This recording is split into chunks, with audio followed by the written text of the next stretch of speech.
আলহামদুলিল্লাহি ওয়াহদাহু ওয়াসসালাতু ওয়াসসালামু আলা মান লা নাবিয়্যা বা'দা আউযু বিল্লাহি মিনাশ শাইতানির রাজিম বিসমিল্লাহির রহমানির রহিম। প্রিয় দর্শক মণ্ডলী, আজকে আলোচনা করব বেনামাজির শাস্তি নিয়ে। আল্লাহ সুবহানাহু ওয়া তাআলা বেনামাজির জন্য 14টি শাস্তি নির্ধারণ করে রেখেছেন। প্রিয় দর্শক মণ্ডলী, আমরা সকলেই জানি আমরা মুসলিম। আমাদের প্রাপ্তবয়স্ক নরনারীর ওপর আল্লাহ পাক রব্বুল আলামিন 5 ওয়াক্ত সালাত ফরজ করে দিয়েছেন। আমরা যারা 5 ওয়াক্ত নিয়মিত নামাজ আদায় করব, কাল কিয়ামতের ময়দানে আল্লাহ সুবহানাহু ওয়া তাআলা এই নামাজকে জরিয়া করিয়া আমাদের সমস্ত হিসাব নিকাশ সহজ করে দিবে এবং আমাদের ঠিকানা জান্নাত বানিয়ে দিবে। আর যারা দুনিয়ার জমিনে নামাজ পড়লো না, আল্লাহ পাক রব্বুল আলামিনের হুকুম পালন করলো না, আল্লাহ বলে তাদের জন্য আমি 14টি শাস্তি নির্ধারণ করে রেখেছি। তাদের জন্য যে 14টি শাস্তি নির্ধারণ করে রেখেছি, তার মধ্যে দুনিয়াতে 5টা শাস্তি, মৃত্যুর সময় 3টি শাস্তি, কবরে 3টি শাস্তি, কিয়ামতের ময়দানে 3টি শাস্তি। প্রিয় দর্শক মণ্ডলী, আজকের ভিডিওটি অত্যন্ত গুরুত্বপূর্ণ একটি ফজিলতপূর্ণ ভিডিও। আমরা মুসলমান, আমরা অনেক সময় অনেক খামখেয়ালির কারণে আমরা নামাজ তরফ করি। নামাজ তরফ করলে যে কি ভয়াবহ পরিণতি হতে হয়, তা আজকের এই ভিডিওটি দেখলে আপনি বুঝতে পারবেন। অতএব ধৈর্য ধরে অন্ততপক্ষে 5টা মিনিট কষ্ট করে হলে আজকের ভিডিওটি শুনুন এবং দেখুন, তাহলে আপনার জীবনের অনেক ফায়দা হবে। চলুন ভিডিওটি শুরু করা যাক। বেনামাজির 14টি শাস্তির মধ্যে আল্লাহ পাক রব্বুল আলামিন তাদের প্রথম দুনিয়াতে 5টি শাস্তি দিবেন।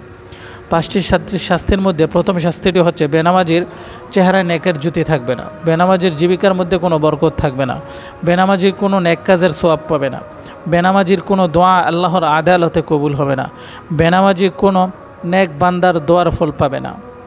এই 5টি শাস্তি আল্লাহ পাক রব্বুল আলামিন বেনামাজিকে দুনিয়ার মধ্যে দিয়ে থাকবেন এবং বেনামাজিকে যে 3টি শাস্তি মৃত্যু অবস্থায় দিবেন। বেনামাজি মৃত্যু হবে অত্যন্ত জিল্লতি বেজ্জতির সাথে, অর্থাৎ মৃত্যু অবস্থায় বেনামাজি মানুষগুলোর কোনো ইজ্জত থাকবে না, অপমানের সাথে তাদের মৃত্যু হবে। 2, বেনামাজি মৃত্যুর সময় অত্যন্ত ক্ষুধার্ত অবস্থায় থাকবে এবং ক্ষুধার্ত অবস্থায় তারা মারা যাবে। 3, বেনামাজির মৃত্যু অত্যন্ত পিপাসার্ত অবস্থায় হবে, যে মৃত্যু অবস্থায় তারা পানিও পাবে না, পানি করবে, তারা পিপাসার্ত থাকবে। বেনামাজির কবরে 3টি শাস্তি দেওয়া হবে। বেনামাজির কবরে যে 3টি শাস্তি দেওয়া হবে, তাদের মধ্যে প্রথম শাস্তিটি হচ্ছে বেনামাজির কবরকে অত্যন্ত সংকীর্ণ করে দেওয়া হবে, যে তাদের ডান পাঁজরের হাড়গুলা বাম পাঁজরে ঢুকে যাবে, অত্যন্ত কবরটা সংকীর্ণ থাকবে বেনামাজির। 2, বেনামাজির কবরকে জাহান্নামের আগুন লাগিয়ে জাহান্নাম বানিয়ে দেওয়া হবে। 3, বেনামাজি তার কবরে সুজ আকরা নামক একটি সাপ দেওয়া হবে, যে ভয়ঙ্কর সাপ তাকে দংশন করতে থাকবে, তাকে শাস্তি দিতে থাকবে। এই 3টি শাস্তি বেনামাজিকে কবরে নির্ধারণ করে দেওয়া হয়েছে। কিয়ামতের ময়দানে আল্লাহ পাক রব্বুল আলামিন বেনামাজিকে 3টি শাস্তি দেবেন। সেই 3টি শাস্তির মধ্যে প্রথম শাস্তিটি হচ্ছে বেনামাজির হিসাব হবে অত্যন্ত কঠিন, অর্থাৎ কাল কিয়ামতের ময়দানে বেনামাজির উপর আল্লাহর কোনো রহমত থাকবে না, তার হিসাব হবে অত্যন্ত কঠোর এবং কঠিন।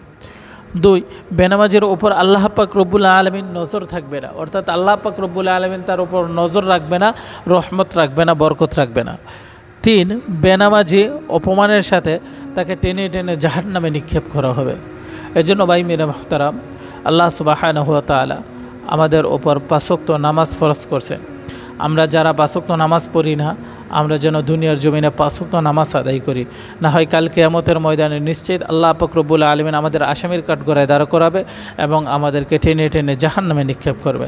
এজন্য ভাই মেরে মুহতারাম, ইনশাআল্লাহ আমরা সকলেই 5 ওয়াক্ত নামাজ পড়ব। আল্লাহ সুবহানাহু ওয়া তাআলা আমাদের সকলকে 5 ওয়াক্ত নামাজ পড়ার তৌফিক দান করুক। এতক্ষণ যারা কষ্ট করে ভিডিওটি দেখলেন, সকলেই কমেন্ট বক্সে আমিন লিখে যাবেন। জানি না কার দোয়া আল্লাহ পাক রব্বুল আলামিন কখন কবুল করে নেয়। আসসালামু আলাইকুম ওয়া রাহমাতুল্লাহি ওয়া বারাকাতুহু।